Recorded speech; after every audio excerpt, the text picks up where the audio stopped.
get back up and try again. Ladies and gentlemen, you don't fail when you fall. You fail when you stop getting back up. Every single one of us has fallen. We've stumbled in our businesses, in our finances, in our families, and in our faith. But falling is not the end. It's a test. It's a challenge.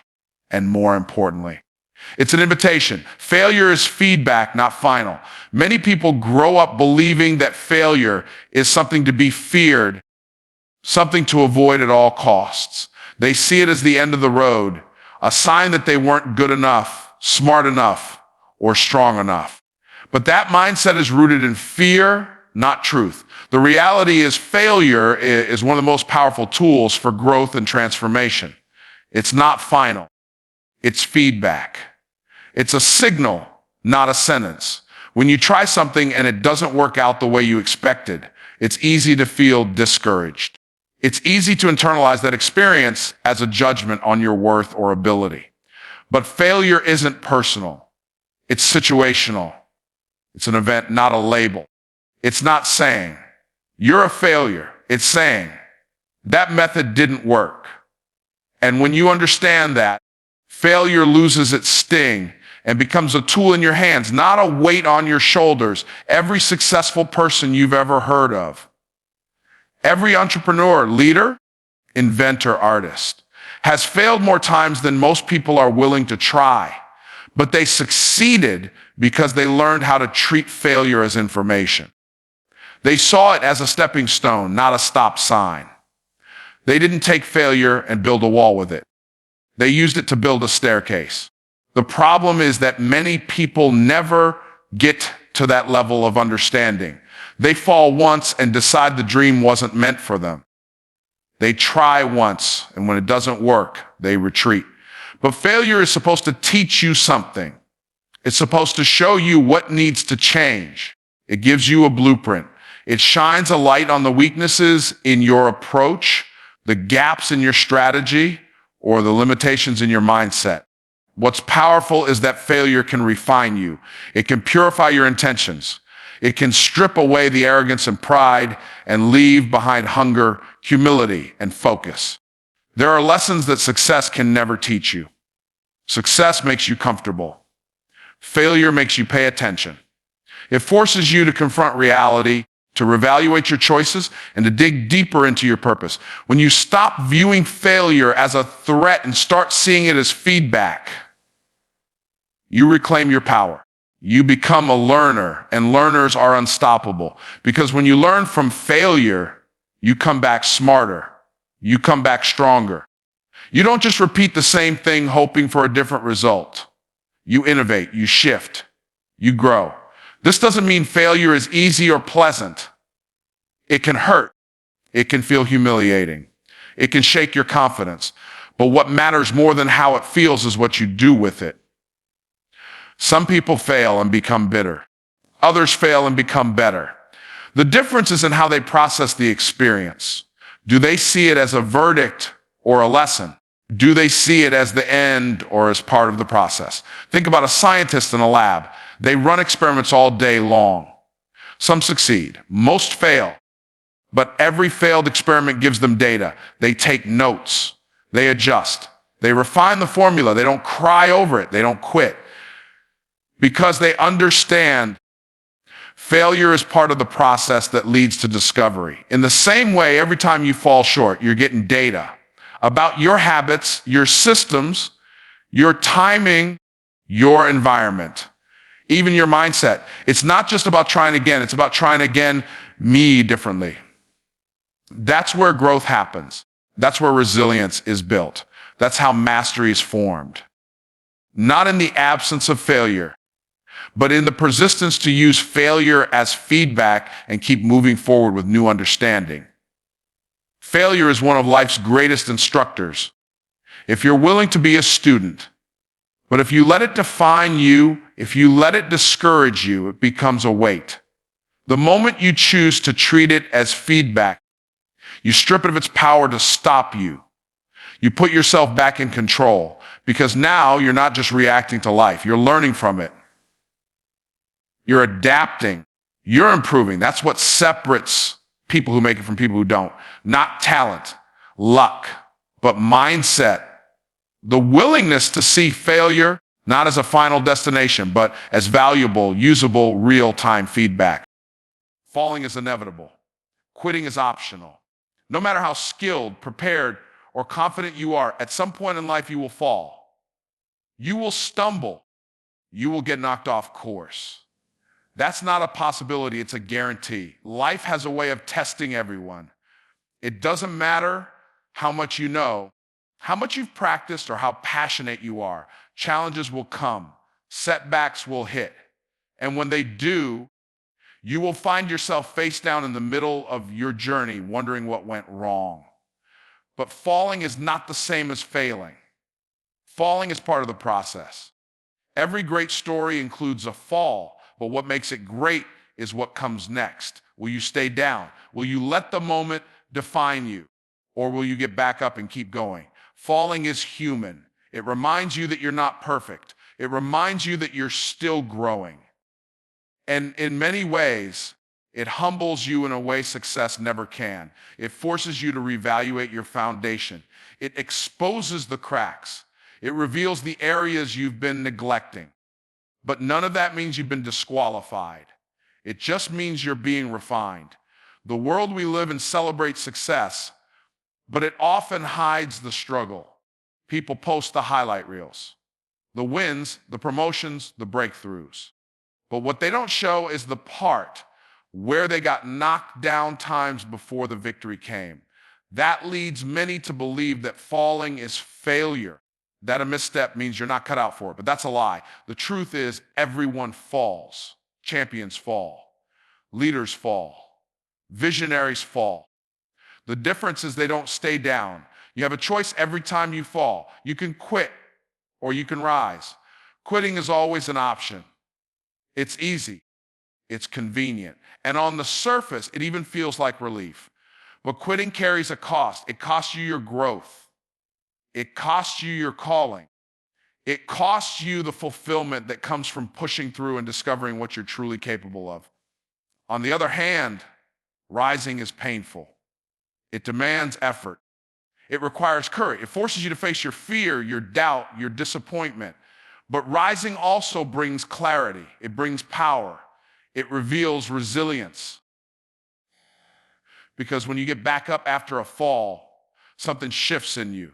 You realize that failure didn't kill you. You realize you're stronger than you thought. And that realization builds momentum. Momentum is the key. Every time you get back up, you take back ground. You build grit. You send a message to yourself and the world that you are not easily broken. And that message becomes part of your identity. Not that you never fell, but that you refuse to stay down. People who achieve greatness aren't immune to falling. They've simply made a decision falling is allowed. Quitting is not. They understand that the path to success is littered with obstacles, mistakes, and losses. But they've learned to fall forward, to fall with purpose, to fall and still keep their eyes fixed on the goal. Your future is on the other side of your next decision. And that decision is not whether you'll fall again. You will. The decision is what you'll do after the fall.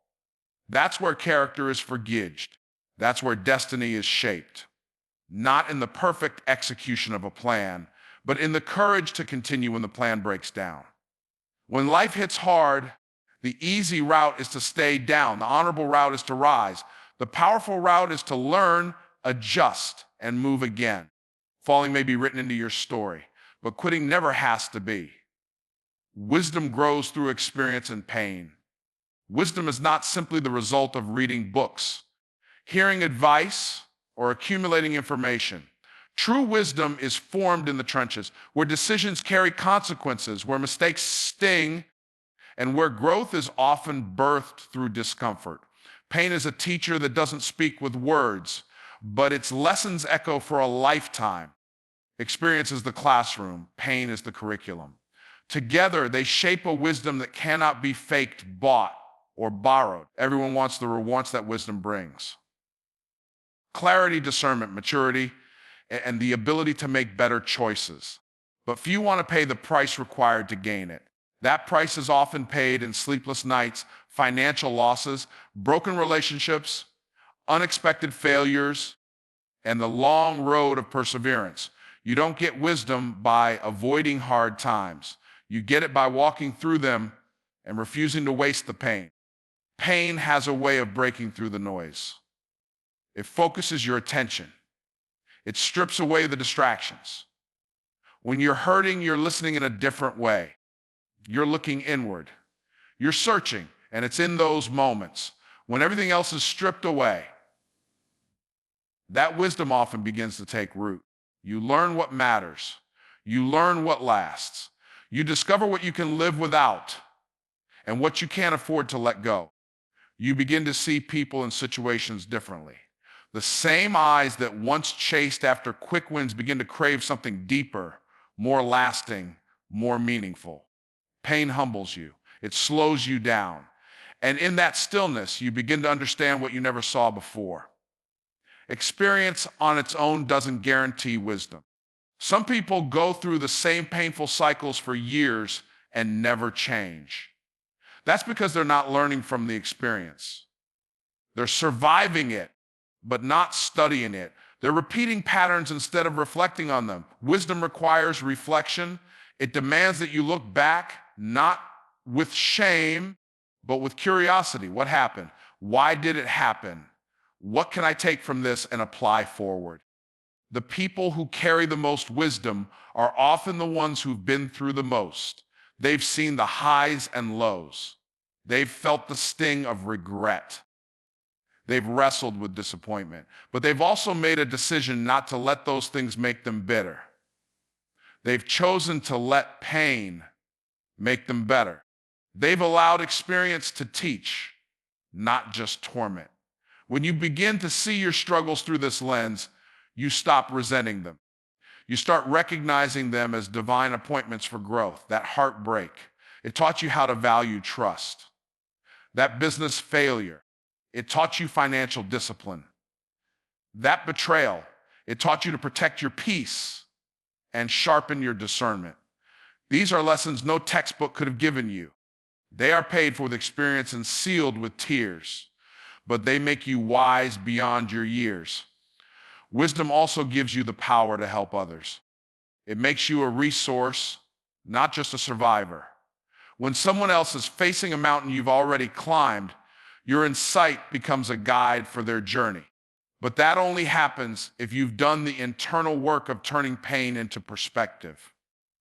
Wisdom isn't just knowing, it's understanding. And understanding often comes with scars. This is why people who've never been through anything often speak from theory, while those who've lived through pain speak from authority. When you've felt the weight of real challenges, your words carry weight. Your presence brings calm.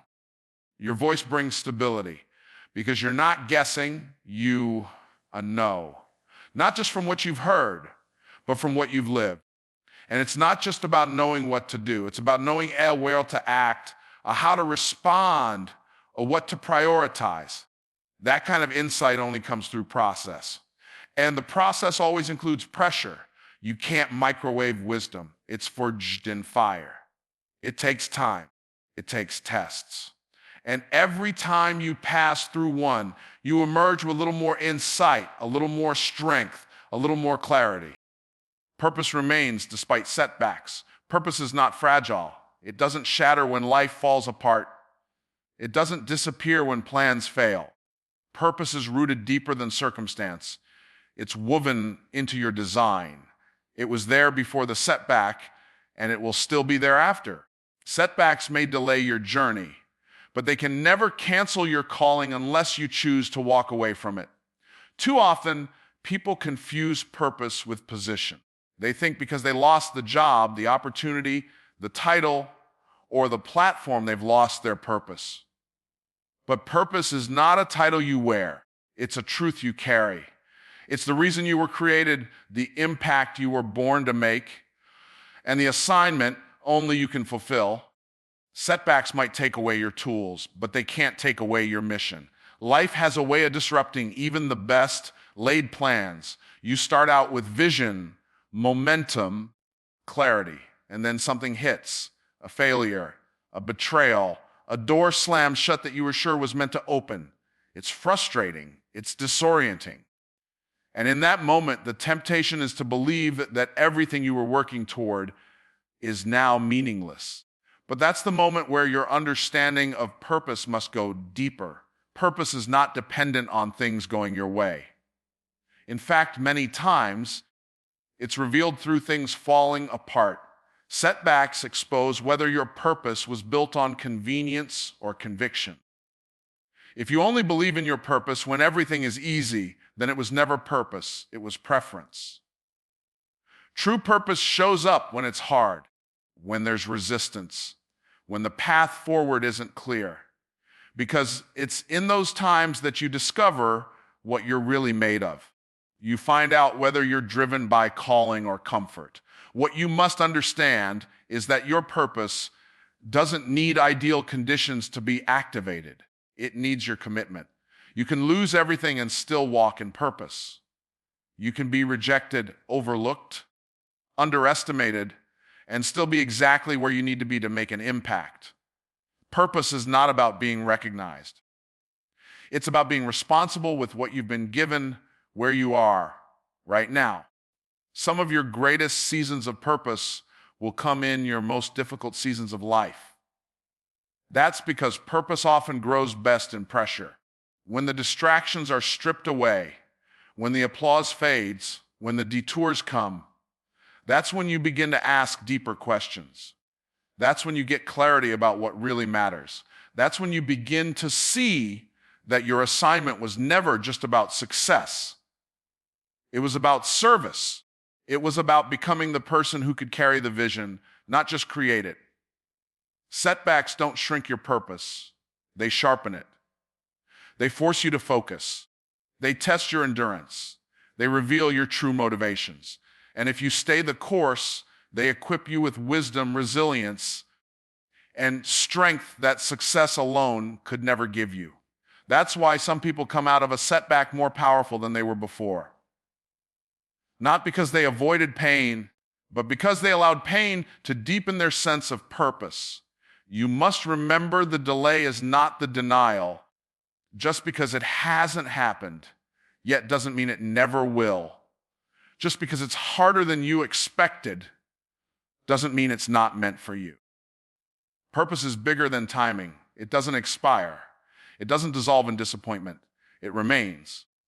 But it's your responsibility to believe in it, even when the evidence around you suggests otherwise. You might have to shift how you operate. You might have to rebuild from scratch. You might have to let go of what you thought it would look like. But don't confuse redirection with rejection. Sometimes the very setback you're facing is the vehicle that will deliver you into your next season of purpose. It doesn't always feel like it in the moment. But when you look back, you'll realize that what tried to stop you actually prepared you. The truth is, purpose doesn't need everything to go right. It just needs you to stay faithful when everything goes wrong. Winners rise every time they fall. What separates winners from everyone else isn't a lack of failure. It's their refusal to stay down. They don't avoid falling. They just refuse to let it define them. When life knocks them over, and it will, they rise. When people doubt them, they rise. When they lose, when they're overlooked, when they're told no, they rise. Again and again. Rising isn't just something they do. It's who they are. Falling is part of the journey, but staying down is a decision. Winners don't let one moment, one mistake, or one disappointment cancel the bigger picture. They understand that the road to victory is rarely a straight line. It's filled with setbacks, delays, and detours. But through all of it, they keep getting up. That ability to rise isn't built on hype or ego. It's built on mindset, one that's trained for endurance, not just excitement. A winner's mind knows that each fall carries a lesson. Every stumble is a stepping stone. Instead of being discouraged by what went wrong, they examine it, extract value from it, and adjust. They treat the fall as part of the formation process, not a final destination. You'll find that winners don't waste time blaming others or complaining about how things should have gone. They take ownership. They look in the mirror and ask, what can I do better? What did I miss? How can I grow from this? That mindset is powerful because it turns pain into progress and frustration into fuel. And once you realize you have the power to rise no matter what, you become unstoppable. Another truth about winners, they rise not just for themselves, but for the people depending on them. They know their story matters. They know others are watching. And even when it would be easier to quit, they rise because they understand the impact of perseverance. They rise because their mission is greater than their feelings. Rising also builds momentum. Every time you get back up, your confidence grows. You begin to realize that falling didn't break you. It made you stronger. That realization fuels your faith. It silences fear. You start to understand that setbacks are temporary, but character is permanent. And the more you rise, the more your belief in yourself becomes unshakable. Winners have scars. They've been through storms, but they don't hide from those experiences. They use them because every scar is a reminder that they've survived, that they kept moving, and that the story isn't over. And if the story isn't over, there's still more to build, more to give, more to become. The truth is, you don't have to be perfect to be a winner. You just have to be resilient. You have to be relentless. You have to have the courage to rise, even when it's hard, even when you're tired, even when nobody is clapping for you. Because at the end of the day, the people who win are not the ones who never fell. They're the ones who never stayed down. Get back up with more fire and faith. When life knocks you down, you have two choices: rise timid or rise transformed. Getting back up is not just about returning to the same place. It's about rising with more passion, more focus, and more belief than you had before. The fire is what drives your action. The faith is what anchors your conviction. Together, they turn a comeback into a breakthrough. Fire is that inner drive that refuses to die. It's the reason you try again when you're tired. It's the energy that says, I've come too far to quit now. That fire doesn't come from things going right. It often comes from everything going wrong and you still refusing to give in. It's a decision to turn frustration into fuel, pain into power, and loss into a lesson that propels you forward. But fire alone isn't enough. You also need faith. Faith is the belief that even if you can't see how it's going to work out, something bigger is still working in your favor.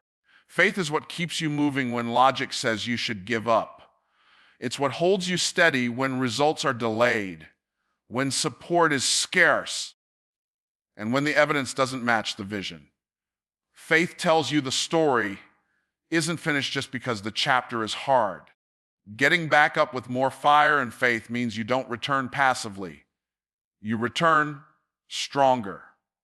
You come back clearer on your mission, bolder in your actions, and grounded in the truth that your value isn't tied to your last failure. The setback didn't destroy you. It refined you. And now that you've been tested, your next step carries more weight, more intention, more authority. This kind of rise changes everything. You walk differently. You think differently. You lead differently. Because now you're not just operating from ambition. You're operating from revelation. You've seen what you can survive. You've seen what it's like to be at the bottom. And you've learned that getting back up is where your real power lies. Let the fire fuel your motion and the faith guide your direction. When both are active, you don't just recover, you rise ready. Ready to build again. Ready to speak again. Ready to lead again. Not in spite of what happened, but because of what happened. And that makes your comeback unstoppable. So when life knocks you down, and it will, don't stay there. Don't surrender to the voice of failure, fear, or fatigue. Get back up with fire in your heart and faith in your steps. Every fall is a setup for strength, every setback a signal to rise. The world doesn't remember those who stayed down, it remembers the ones who stood back up and kept moving. Your greatest power is not in how hard you hit, but in how often you rise. This is your time. Stand up, lock in, and try again. Stronger, wiser, and more relentless than ever.